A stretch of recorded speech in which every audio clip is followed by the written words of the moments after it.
Pinocchio Joe introduces a largely wasteful infrastructure plan, and the Democrats find a loophole to pass it. Welcome to Hide and Seek Media.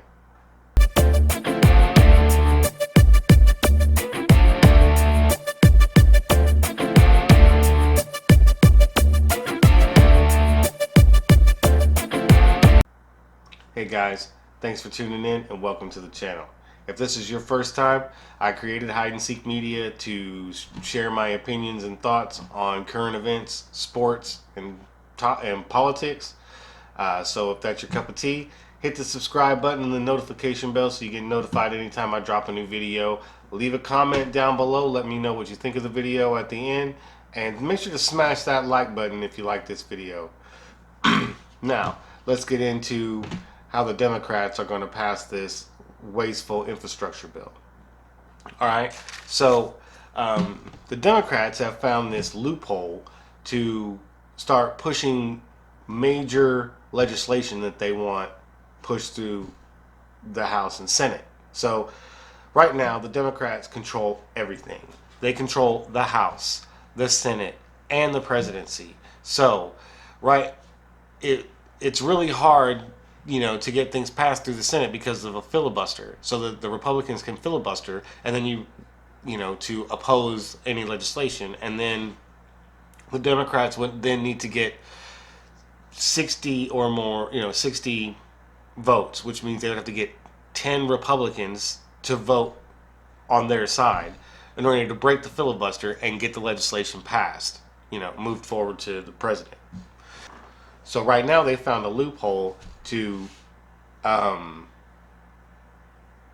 bypass the filibuster, right? And it's through the Senate parliamentarian. I think I'm saying that right, and using the budget, right? So they have this.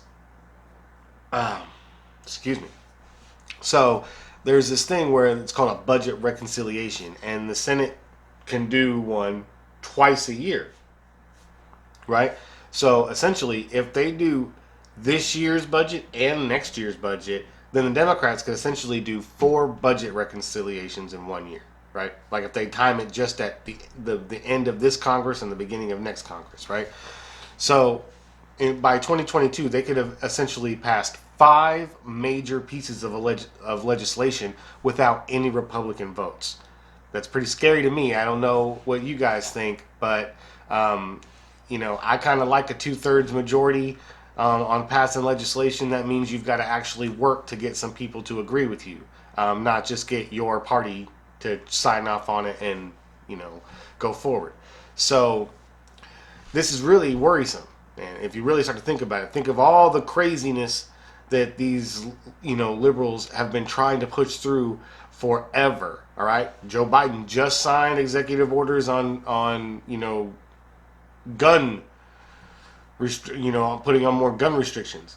So what happens when they decide to throw in something into this into the next big piece of legislation that nobody reads, right? Because it's 5,000 pages and nobody wants to go through it. But someone sneaks in something that says everybody in the entire United States has to register all firearms with the government and tell them where you keep them in your home, how many guns you have, how many rounds of ammunition you have, all of that stuff. What if they just slipped that in there and nobody noticed it, right? Because the wording was weird, or they titled it some other weird thing like like this is supposed to be the American Jobs Plan, okay? But this infrastructure plan is supposed to maybe bring like 3.3 million jobs over the next 10 years.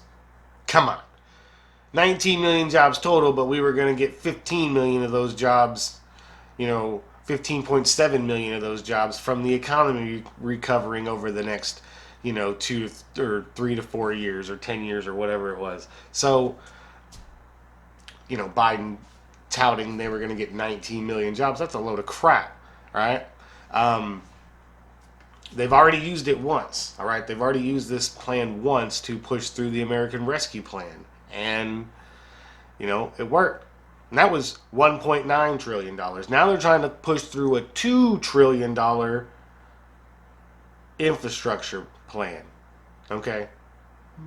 If they get away with this, I mean, it could be detrimental to this country for the next 2 years while they control the House, the Senate, and the presidency. It could be very detrimental to Americans and our rights, liberties, and freedoms that we hold so dear. Well, at least people like myself hold so dear, right?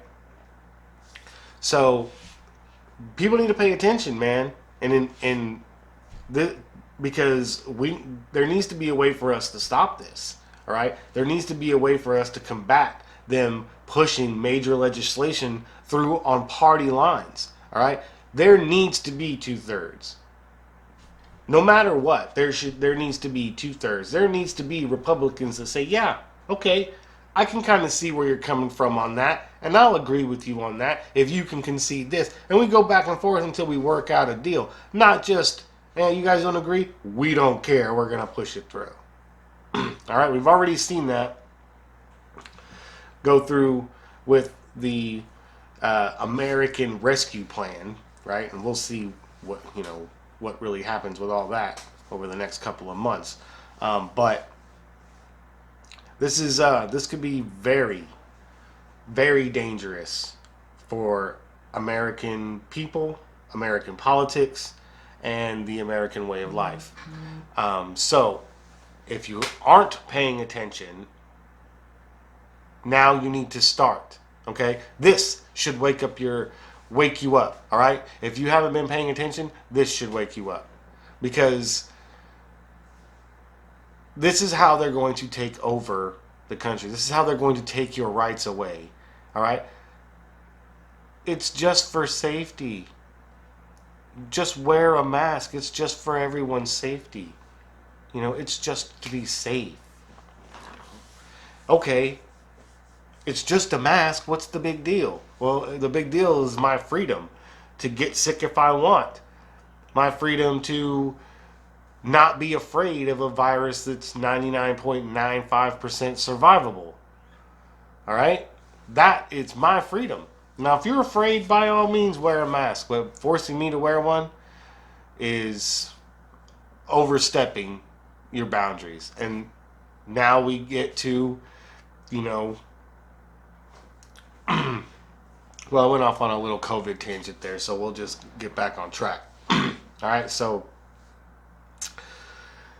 this Senate parliamentarian, I think I'm saying that right. It's kind of a hard word for me to say, but the Senate parliamentarian will make a ruling on, language in the Constitution as to whether, or an amendment, or as to whether they can actually do this or not. But it seems to me that they're going to be allowed to do it. They've already been allowed to do it once. So I'm pretty sure that they're going to be allowed to do it again. And if they do, here comes the infrastructure bill right up the tailpipe, right? Or right down the throat, actually. We're just going to have that infrastructure bill shoved so far down our throats, it's not going to be funny. And some of the wasteful spending that's in this infrastructure bill. Okay, let's get to some of that, okay? If it was just about infrastructure, that'd be great.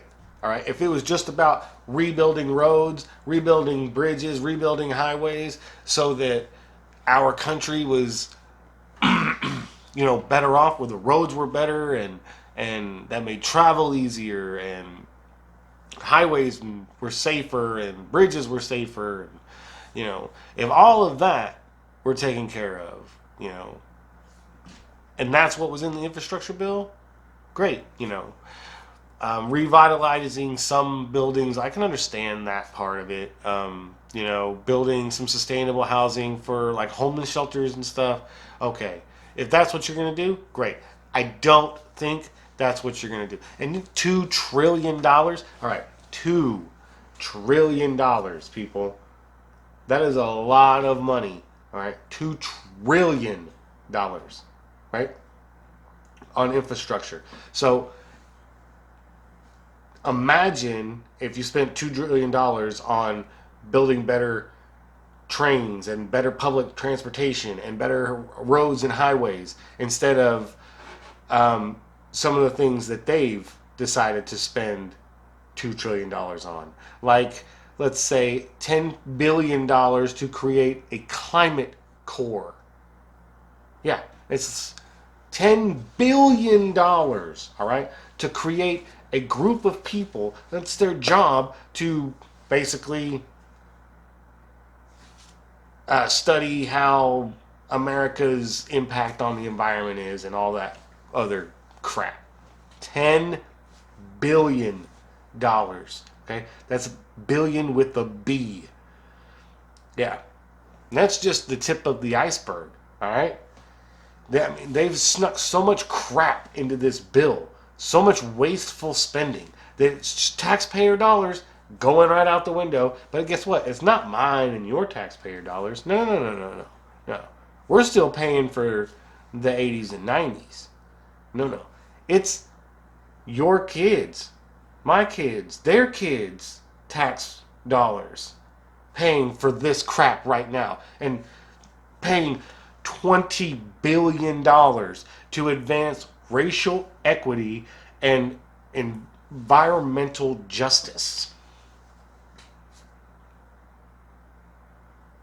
I don't know if I need to say any more than that. $20 billion. I don't even know what that means. Okay? Like, in America, anybody who works hard can get somewhere. All you got to do is continuously work and not give up. Right? Sooner or later, you will get somewhere with what you're doing. All you got to do is keep doing it. That's America. That's the beauty of this country. Is anyone can succeed from anywhere. Okay? Anyone. So, racial equity and environmental justice. Like I said, I don't even understand those words. Like, environmental justice? Who? I mean, are we gonna call up Mother Nature and say, hey, we're sorry. I don't get it. I don't get the environmental justice thing. Okay, $175 billion in subsidies for electric cars for the government. $175 billion. All right.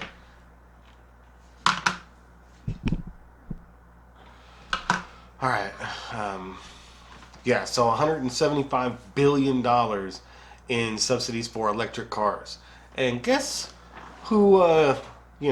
Decided to make a little investment in Elon Musk's Tesla company right before Biden became president.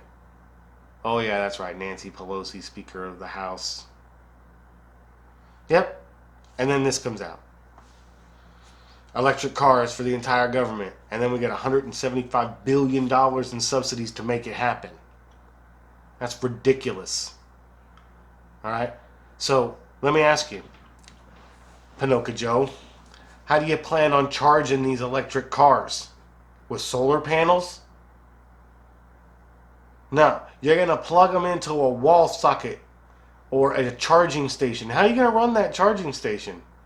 I wonder. Maybe by a freaking power station? By a power company? Yeah, jackwagon. You're still using oil and gas to power the charger that's charging the battery in your electric car. How freaking stupid can you be? Oh, just more wasteful money, more wasteful spending. Let's just print up a bunch more money so we can spend it on a bunch of crap.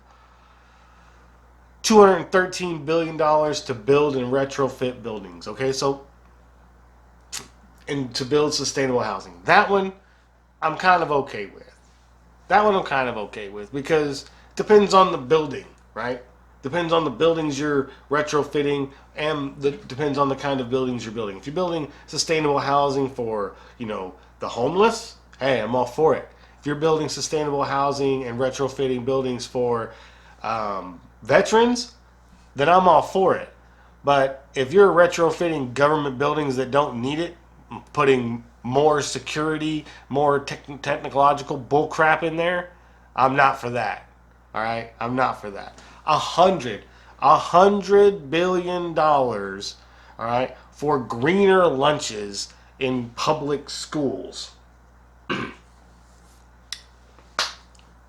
$100 billion.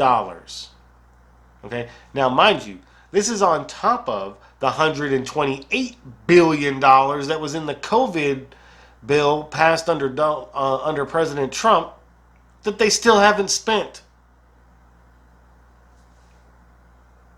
So what do we need to dump $228 billion into public schools for? Oh wait, let me think. That's because the teachers' unions vote Democrat every time. I wonder where some of that money's going to go. But hey, I'm not saying that they're crooked or anything, because no Democrat's ever been accused of being crooked. I mean, $12 billion to go into community colleges? What's that about? I mean, higher education has become practically worthless now, because all you're going to get is socialism indoctrination in, higher education in college. So what's the point of even going? Well, unless you want to become a socialist, Democrat or whatever. But they're even investing billions of dollars to eliminate racial and gender inequities in STEM. I didn't even know they existed. To be honest with you, I didn't even know that there were racial and gender disparities and inequities in science. I thought that was more about people not wanting to learn science, right? That's, I don't know.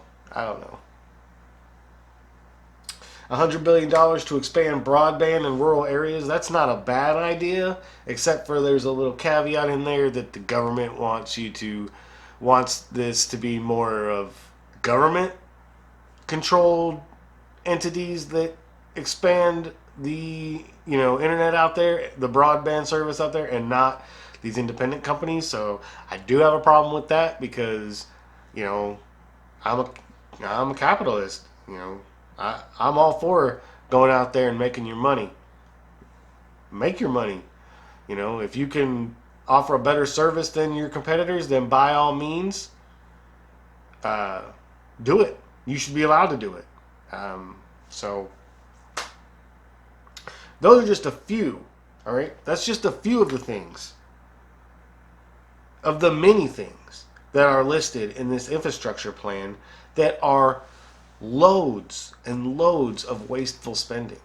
Okay, I mean, you just heard it, folks. I just ran down $200+ billion. Okay, almost $300 billion. Oh, actually, no, hang on a minute. Let me rephrase. All right, we're talking almost $500 billion right here, that I just mentioned. $500 billion. So that's a quarter of the bill, right? 25% of it, and this is just what I read in one article. 25%. All right, this is just 25% of all the wasteful spending in this bill. If it ain't going to roads, public transportation, highways, bridges, seaports, then it should not be in an infrastructure bill. Because that's what infrastructure is. Ways to link commerce and societies together, to link the states. Infrastructure. Right? Infrastructure. Break the word down. Has nothing to do with schools, daycare, racial inequity. electric cars. Well, maybe you could throw electric cars in there as part of transportation. So, but $175 billion for electric cars? Come on. And like I said, where are you going to charge those electric cars, Pinocchio Joe? How are you going to charge them? Are all those charging stations going to be run on solar power or wind turbines? Huh? How you gonna run them? Wasteful, all of it. I think something like that. Insane. That's ridiculous. In the end, this infrastructure bill, it's just a way for them to siphon billions of dollars from the American people and line their pockets with it. Because you don't need $20 billion to advance racial inequity and environmental justice. You don't need $10 billion to create a civilian climate corps. Okay? $10 billion? What the heck? Hello, man. So, in the end, the Democrats may be using a sneaky budget loophole to push this $2 trillion plan through and fleece the American people of trillions of dollars in wasteful spending. All right, there's at least $1 trillion in wasteful spending that you can come up with in a matter of 10 minutes if you just read through their plan. So, in the end, we have to do something about this. We have to find a way to stop them from using the budget to push through major legislation like this along party lines. Okay, 51 votes should not be allowed to pass major legislation. Period. That's all. I mean, that you can't argue. You can't argue against that. No sane argument against that. All right. So, I hope they figure a way to stop this before the Democrats get way out of control. But that's just why it's more imperative for us to make sure we get out and vote for the right candidates in 2022 so we can take back the House and Senate and we can stop all this from happening. Hey guys, so if you made it to the end of the video, thanks for watching. I hope you enjoyed it. If you did, make sure to smash that like button. Leave a comment down below. Let me know what you liked about the video, what you didn't like about the video, your opinions on the topic, and maybe we can have a conversation. Make sure to hit the subscribe button and the notification bell so you get notified anytime I drop a new video, and I will catch y'all later. Peace.